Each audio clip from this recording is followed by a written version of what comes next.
Matatag Curriculum, EPP, ICT, Grade 4, Quarter 1, Aralin 5, Microsoft Publisher User Interface.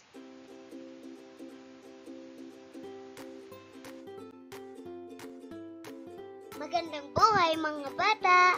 Tara, samahan ninyo akong matuto kasama si Teacher Aika, your online teacher. Please don't forget to subscribe, like, share, and hit the notification bell for more videos. Thank you! Magandang araw mga bata! Kumusta? Handa na ba kayo sa ating bagong aralin ngayong araw? Kung oo ang iyong sagot, simulan na natin. Ang ating paksa ay tungkol sa paglagay at pag-format ng text box, word art, shapes at images using Microsoft Publisher. Muli, ako si Teacher Aika, ang inyong online teacher. Narito ang mga kasanayan at layunin para sa ating aralin. Ang mga mag-aaral ay nakagagawa ng desktop publishing document. Una, nagagamit ang iba't ibang commands at iba pang bahagi ng user interface. Ikalawa, nasusuri at nagagamit ang angkop na template sa paggawa ng publishing document. Ikatlo, nakagagawa ng professional-looking na publication gamit ang text box, word art, shapes at images. Narito naman ang mga nilalaman. Desktop Publishing Software. Una, Microsoft Publisher User Interface. Ikalawa, Microsoft Publisher Templates. Ikatlo, paglagay at pag-format ng text box, word art, shapes, and images.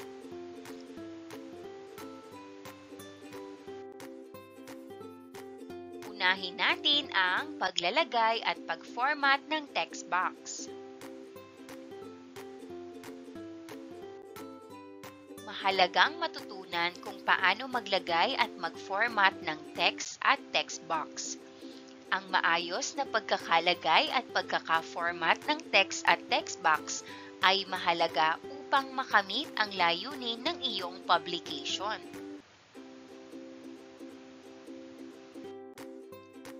Sa publisher, ang text ay nakapaloob sa isang text box.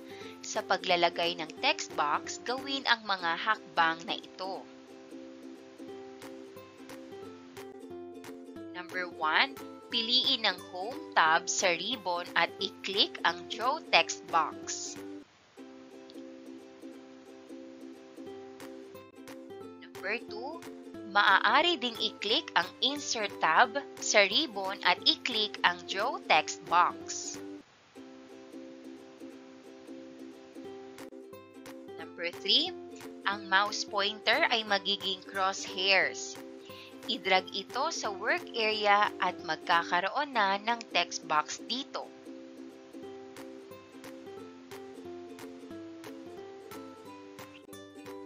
Number 4, ang text box tools tab ay lalabas sa ribbon.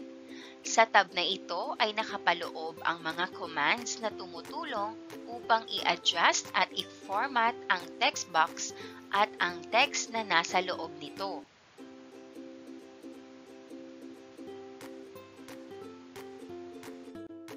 Number 5, kapag nakabuo na ng text box, maaari nang mag-type ng text sa loob nito.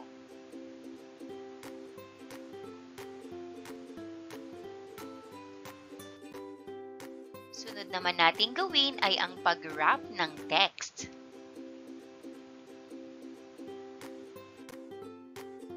Mapapansin na kapag naglagay ng text box na malapit sa ibang mga objects sa publication, ay magkakaroon ng overlapping ang mga ito o kaya ay hindi ito nakaayos ng naaayon sa gusto.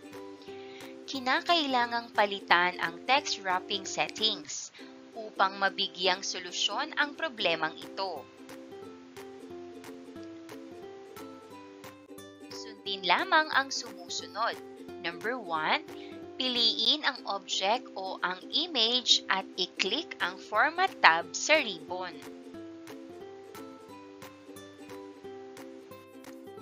Number 2, hanapin ang Arrange group at i-click ang drop-down arrow ng Wrap Text.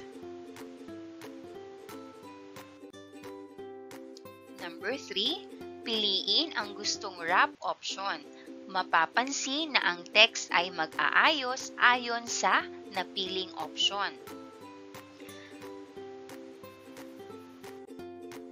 Number 4, kung kinakailangan, ilipat ang bagay hanggang ang teksto ay maging maayos.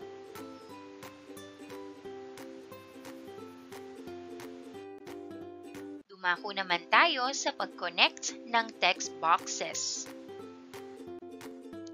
May mga pagkakataon na ang mga text na laman ng text box ay hindi na magkasya dito at kailangang gumawa ng iba pang text box. Kapag nangyari ito, maaaring gumamit ng link command upang i-connect ang mga text boxes. Kapag nagkaroon ng koneksyon ng dalawa o mas marami pang text boxes, ang mga text na laman nito ay magtutuloy-tuloy mula isang text box hanggang sa susunod. Gawin ang mga sumusunod na hakbang sa pag-connect ng mga text boxes. Number 1, i-click ang text box. Number 2, piliin ang text box tools, text box tab. Number 3, hanapin ang linking group sa tab. At number 4, i-click ang create link command. Number 5, ang mouse pointer o cursor ay mapapalitan ng link icon. Number 6, i-click ang pwesto sa publication kung saan mo gustong maglagay ng bagong i-link na text box. Number 7, magkakaroon na ng dagdag na text box. I-resize ito kung kinakailangan. Number 8, magpatuloy sa pag-type ng text sa unang text. Mapapansin na kapag puno na ito, otomatikong mapupunta ang cursor sa nailink na text box at dito ilalagay ang mga idadagdag na text.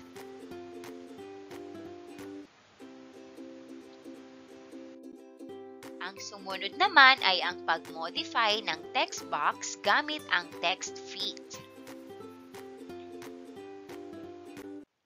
Ang text fit ay ginagamit upang ma-format ang text box na otomatikong mag-a-adjust ang laki nito o ang text upang magkaroon ng magandang pagkakasya. May mga 4 na text fit options na pwedeng pagpilian. Una ay ang best fit. Ikalawa ay ang shrink text on overflow. Ikatlo, grow text box to fit. At ika-4, do not auto-fit. Isa-isahin natin. Unahin natin ang best fit. Pinapalaki o pinapaliit ang text upang magkasya sa text box. Ikalawa ay ang shrink text on overflow. Otomatikong umuurong ang font size kung ang text box ay wala ng space para sa karagdagang space. Ikatlo ay ang grow text box to fit. Pinapalaki ang text box ayon sa laki at haba ng font.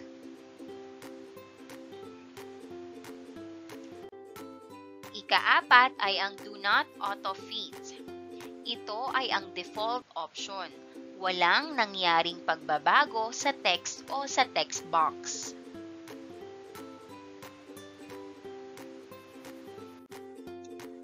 Upang ma-modify ang text fit, i-click ang text box. Pagkatapos ay i-click ang text box tools tab. Piliin ang text box tab at i-click ang drop-down arrow ng text fit command.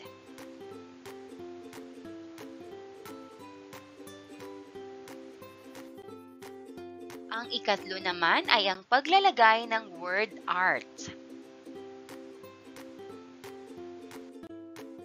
Ang word art ay gallery ng text styles na maaaring idagdag sa publications upang makabuo ng decorative effects tulad ng shadowed or mirrored or reflected text. Simulan natin sa pag-insert ng word art. Number 1, i-click ang Insert tab sa ribbon.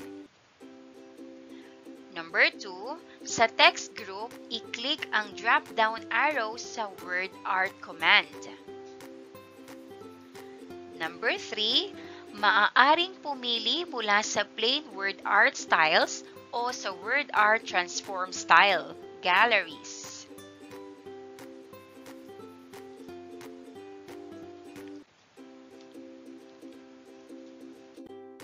Number 4, i-click ang napiling word art.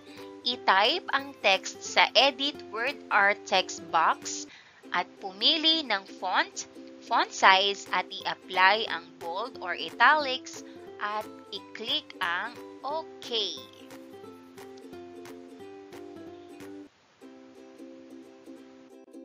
Number 5, makikita na ang word art sa publication.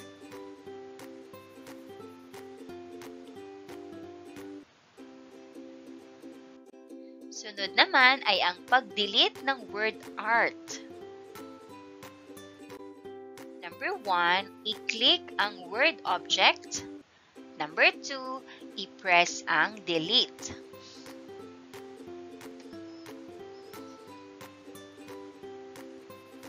Ngayon naman, talakayin natin ang Word Art Tools tab.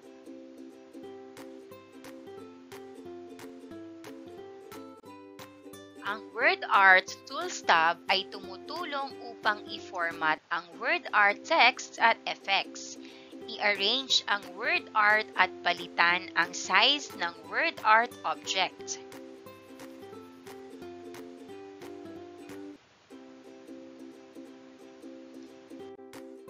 Unahin natin ang text group.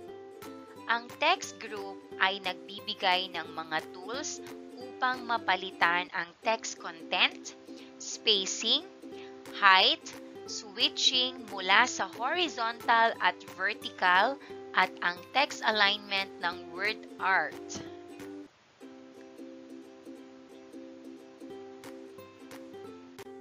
Sunod naman ang Styles Group. Ang Styles Group ay tumutulong upang palitan ang style ng word art at ang kanyang fill color, line at shape nito. Narito ang ating sagutang papel ng pagkatuto. Ang pamagat ng ating gawain ay My Flyer o paggawa ng flyer. Ang layunin, makagawa ng angkop at professional-looking na flyer na mayroong text box, word art, shapes at images. Ang mga kagamitang kailangan ay computer, desktop publishing software. Panuto, gawin ang mga sumusunod na hakbang sa paggawa ng flyer na mayroong text box, word art, shapes at images.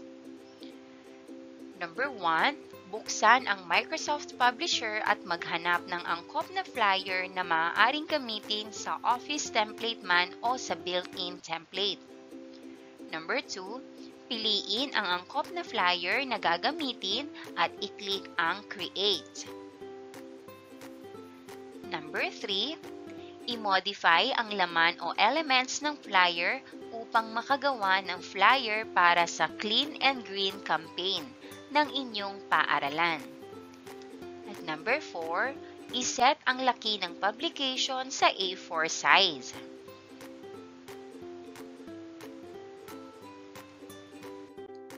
Number 5, iset ang page margins at gawing 1.52 cm ang lahat ng sides ng publication.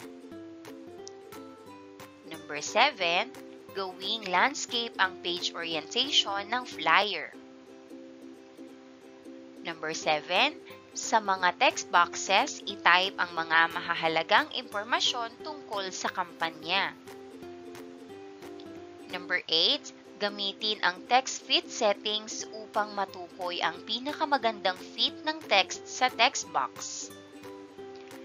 Number 9, gumamit ng word art sa flyer gamit ang plain word art styles. Maaaring gamitin ang word art transformation style upang magkaroon ng style ang iyong word art. Number 10, iset ang text content, spacing, height at text alignment ng word art gamit ang mga commands na matatagpuan sa text groups ng word art tab sa ribbon. Number 11, palitan ang style ng word art, fill color, lines at shape gamit ang mga commands sa styles group ng word art tab sa ribbon. Number 12, maglagay ng kahit anong shape na angkop sa flyer at i-modify ito gamit ang fill color, outline, shadow effect o ang iba pang mga effects.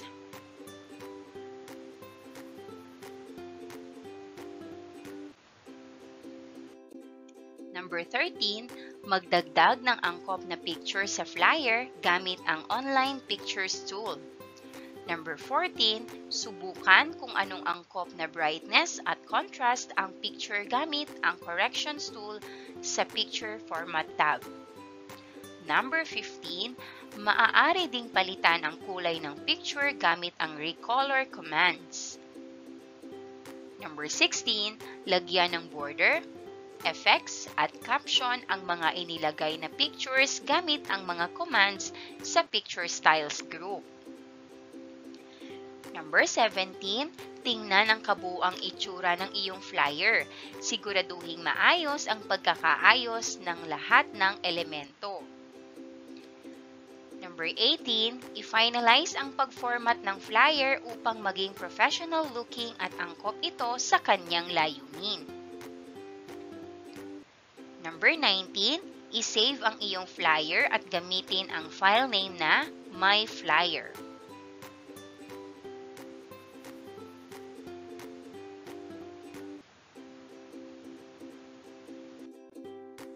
Narito ang rubric sa paggawa.